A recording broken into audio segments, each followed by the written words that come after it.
예수 하나 되기 201번째 믿음이 없고 패역한 세대여. 마태복음 17장 17절.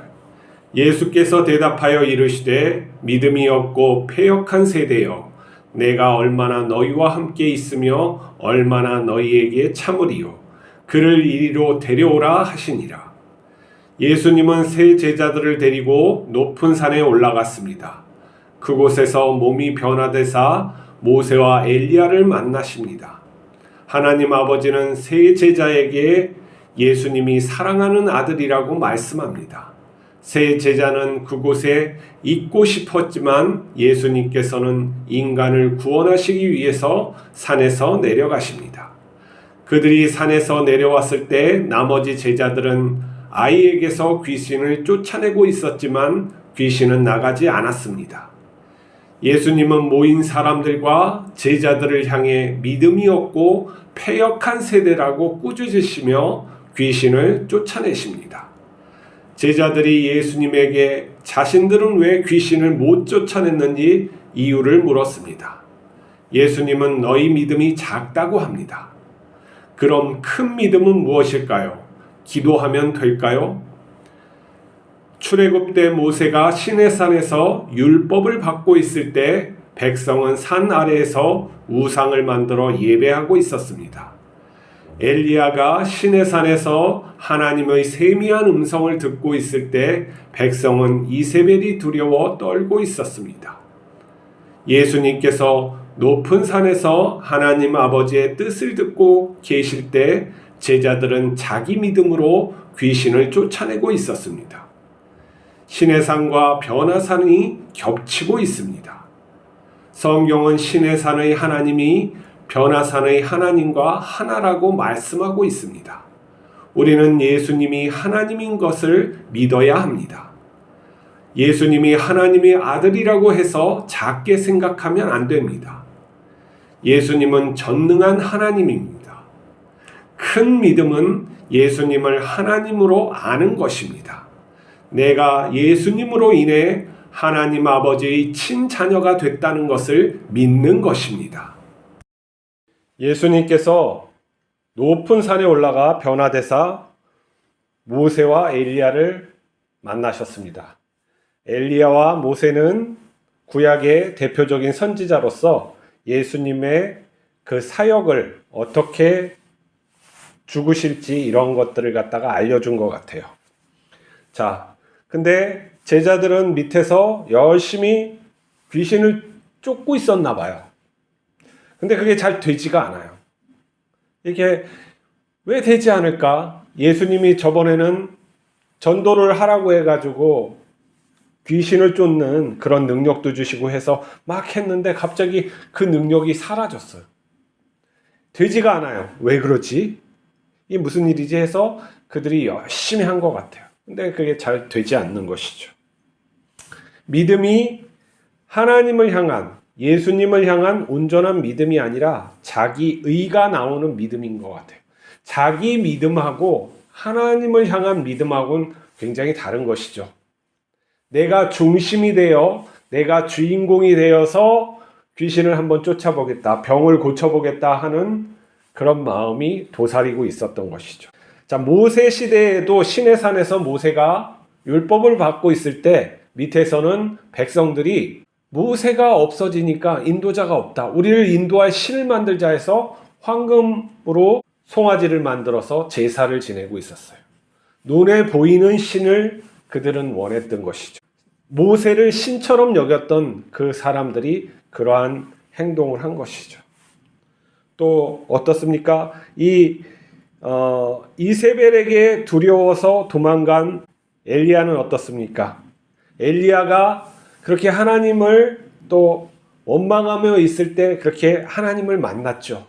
그런데 땅에 있던 일반 백성들은 또 이세벨이 들어와서 떨고 있었죠. 근데 그 전에 분명히 이 엘리야가 지금 바알 선지자들 그리고 아세라 선지자들을 죽인 것을 이 백성들이 알고 보고 하나님의 그런 놀라운 기적을 보고 그들을 또 죽였는데 그새 그 믿음이 또 약화되는 것이죠.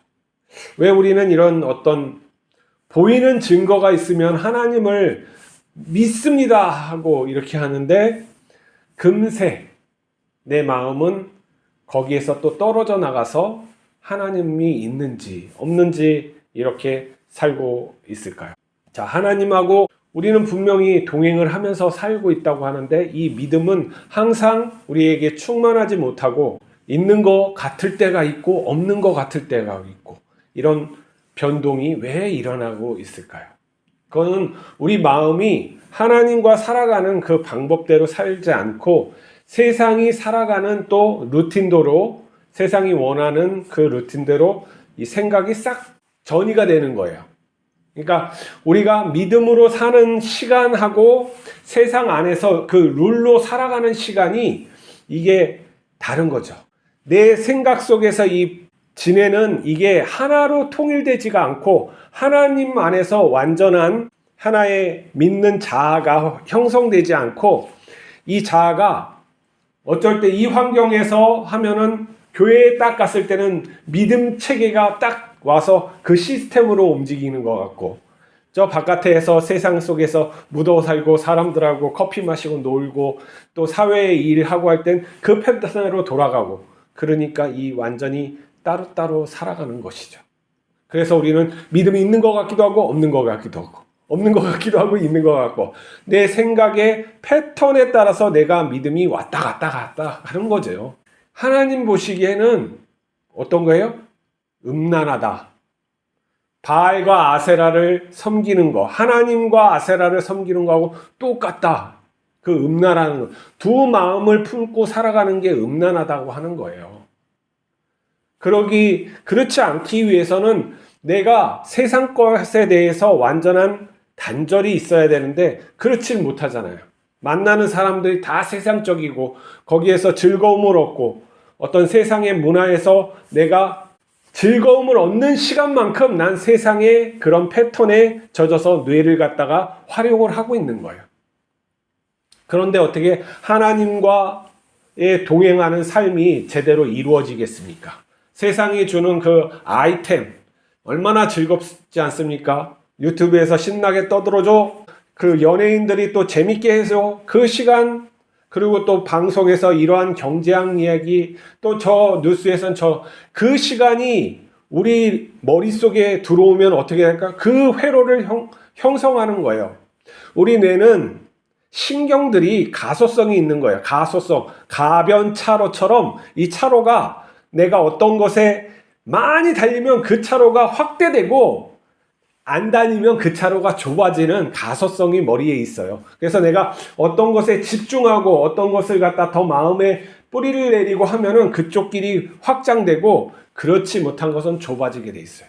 거기서 오는 재미가 더 많으면 그쪽으로 더 많이 향하게 돼 있고 그쪽에서 오는 것을 등한시하면 얇아지게 돼 있는 거예요. 그러니 왔다 갔다 하는 것처럼 자기가 그렇게 해서 살아가는 거죠. 그래서 예수님께서 이 믿음이 없고 이 패역한 세대여 내가 너희와 얼마나 있고 얼마나 참으리요 하시는 거예요. 하나님이 이 세상을 창조하시고 다스리고 계시고 이렇게 증거로 보여주시고 자녀의 삶이 어떻다는 걸 보여주고 그러는데도 불구하고 너희들은 그렇게 살지 않는다는 거예요. 그러고서는 하나님 찾는다는 거예요. 우리가 하나님을 찾고 하나님을 기뻐하고 즐기는 그 하루의 시간과 우리가 어떤 세상적인 그러한 것을 보고 일 빼놓고 그런 시간을 한번 질을 갖다 따져봅시다. 어느 것이 더 많은가? 우리가 그런 뇌를 형성하고 그러면서 그 세상적인 가치와 그런 즐거움이 우리 뇌에서 어떻게 말하냐? 우리 가치관을 또 만드는 거예요. 그러면서 하나님을 사랑하고 하겠다고 하는 것은 말이 안 되는 것이죠. 우리가 당장 내 삶 속에서 하나님과 기쁨을 나누는 시간을 늘려야 해요. 내가 하나님으로 인해서 기뻐하는 시간, 하나님을 더 알려고 하는 시간을 늘려서 그 삶의 중심, 내 생각의 중심이 그쪽으로 옮겨가지 않으면은 똑같은 행동을 해도 자기 짓을 하는 거예요. 똑같이 기도를 해도 자기 중심, 자기 짓을 하는 거예요. 기도를 해서 병을 고치려고 막 하는데 이 예수님을 향한 믿음, 하나님 아버지의 뜻을 향한 그 마음을 가지고 그 사람에게 간절히 기도하는 것이 아니라 내가 어떻게 좀 여기서 잘 보여보려고, 내가 요거 해가지고 좀 인기 좀 얻어보려고 그 마음이 슬금슬금 나오는 것이죠. 그게 단번에 고쳐지면 얼마나 좋겠어요. 결심합니다, 결단합니다. 이게 안 된단 말이죠. 그래서 삶의 내 스케줄을 바꿔야 되는 거예요. 내가 수시로 기도하면서 살아야 되고 쉬지 말고 기도하는 거죠. 그렇게 살고 내가 틈이 나는 대로 성경 보고 말씀을 또 나누는 사람들과 함께하며 내가 어떻게 올바로 여기에서 하나님과 동행하는 삶을 살 것인가, 이러한 것들에 대해서 더 많이 기도를 하고 해야 돼요. 그러면 하나님께서 그런 자를 아신다는 거죠.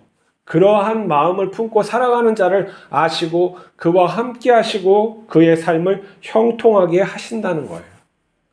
그러니까 믿음이 없다, 있다가 잠깐 되는 것이 아니에요. 내 삶이 어떻게 살아가고 내 중심이 어떻게 살아가는지, 하루의 시간을 내가 어떻게 배분해서 어떤 것을 하고 사는지가 그대로 나오는 것이죠. 거기에서 나오는 것이 우리의 참 믿음이라고 할 수가 있어요.